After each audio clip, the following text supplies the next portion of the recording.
In June last year, 58-year-old Richard Cox was charged for exposing himself in a Fairfax County women's Planet Fitness locker room after a woman filed a criminal complaint. Cox said he was able to use the women's locker room because he identifies as a transgender woman.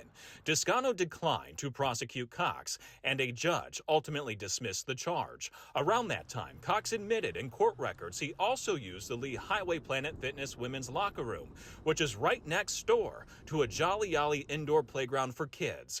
Miyares says that's another reason why Descano should have investigated and prosecuted Cox, who is a Tier 3 sex offender. They're not allowed within 100 feet of such a facility, but there he was. And so that was clearly not investigated either. It looks like time and time again, the ball was dropped.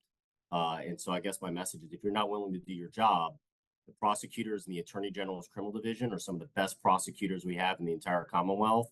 I guarantee you they'll take their job seriously. Since Descano didn't prosecute Cox and he didn't secure a guilty verdict and a sentence, police say Cox was able to visit women's locker rooms in Arlington and 2 county rec centers in Fairfax County months later. And this, again, what happens when you have a prosecutor who views himself as a social worker instead of a prosecutor. Supervisor Pat Harity said he spoke to the grandmother of one of the victims at Oakmont Rec Center. That young girl is still traumatized. She had to run and lock herself in a bathroom stall and wait until she felt it was safe to run out of the locker room.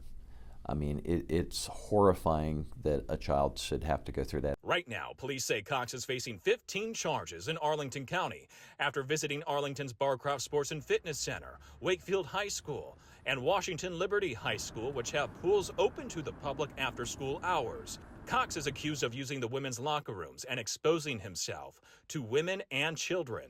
I am pleased to see this individual has been charged with felonies, multiple felonies.